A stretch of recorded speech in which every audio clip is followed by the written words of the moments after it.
বিলাক অসমীয়া মানুহবিলাক কি পাগলামি নেকি, পটুৱা নেকি, কৰিব পাল্টু নেকি?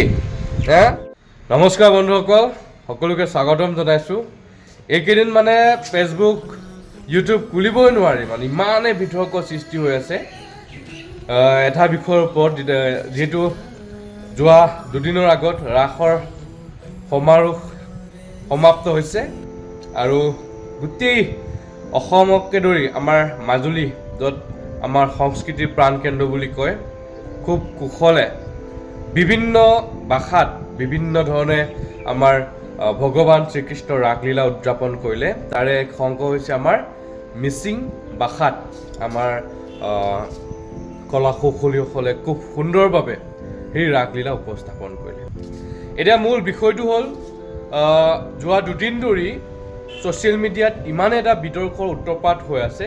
আপোনালোকসকলৰ ভিডিঅ'টো মই দেখাই ল'ব বিচাৰিছোঁ। এইটো ভিডিঅ'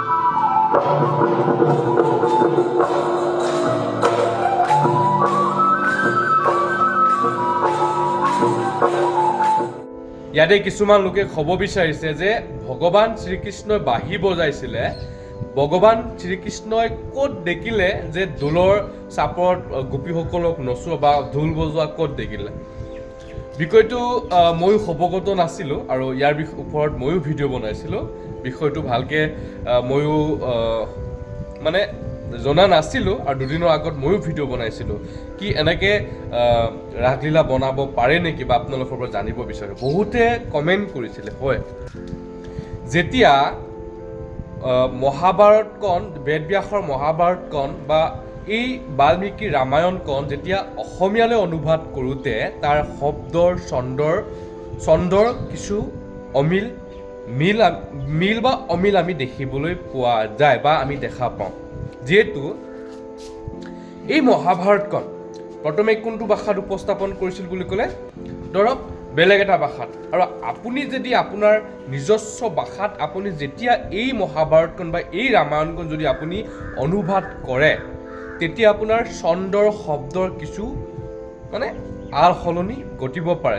ডেফিনেটলি এইটো কোনো ডাঙৰ কথা নহয় বা কোনো ডাঙৰ ইছ্যু নহয়।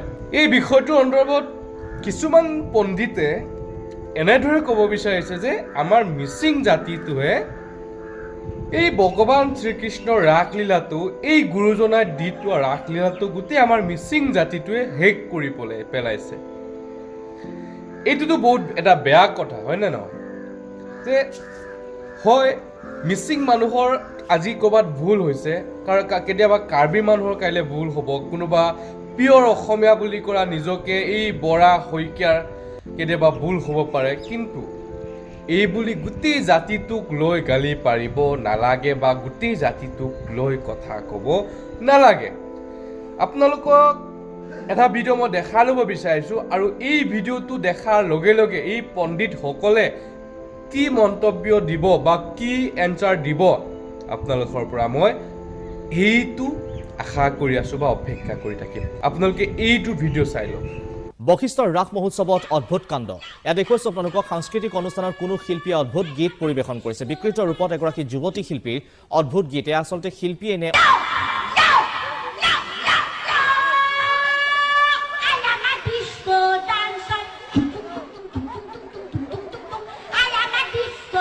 হেৰ' পণ্ডিতসকল, আপোনালোকে এইটো ভিডিঅ' চালা?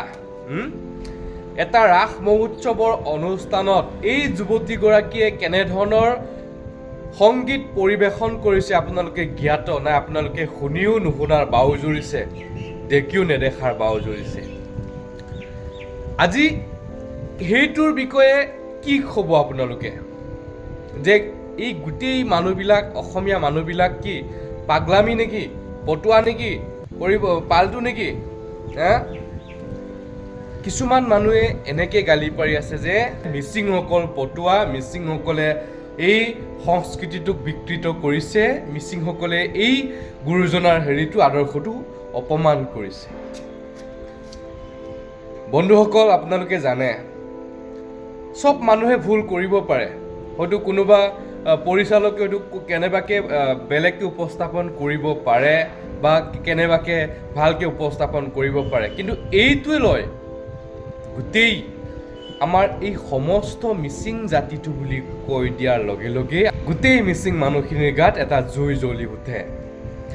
হ'ব পাৰে এই অনুষ্ঠানটো য'ত নেকি পাতিছে সেই অনুষ্ঠান পৰিচালনা কৰা ব্যক্তিসকলক হয়তো গালি পাৰিব পাৰে বা এই যিটো পৰিৱেশন কৰা যুৱতীক গালি পাৰিব পাৰে, কিন্তু এইটো নহয় যে এইটো কাষ্টৰ মানুহে এনেকৈ বেলেগকৈ কৰিছে, এইটো কাষ্টৰ মানুহে বেলেগকৈ। আৰু মই এতিয়া জনাত বেদব্যাসৰ মহাভাৰতখন যেতিয়া আমি বাল্মীকিৰ ৰামায়ণখন আমি যেতিয়া অসমীয়ালৈ অনুবাদ কৰিছিলোঁ বা এই অসমীয়াত যেতিয়া অনুবাদ কৰাৰ লগে লগে কিছুমান চন্দৰ তালৰ ক'ৰবাত নহয় ক'ৰবাত হয়তো আমি ডিফাৰেঞ্চ আমি দেখিবলৈ পোৱা গৈছিলোঁ। আৰু ঠিক তেনেদৰে যেতিয়া এই অসমীয়া মহাভাৰতখন, এই অসমীয়া ৰামায়ণখন আমি যেতিয়া মিচিং ভাষাত আমি যেতিয়া উপস্থাপন কৰিম বা মিচিং ভাষালৈ যেতিয়া আমি জেনেৰেট কৰিম, যেতিয়া আমি ট্ৰান্সলেট কৰিম ক'ৰবাত নহয় ক'ৰবাত চন্দৰ শব্দৰ ক'ৰবাত নহয় ক'ৰবাত আমি নিশ্চয়কৈ এই ডিফাৰেঞ্চটো আমি দেখিবলৈ পাম।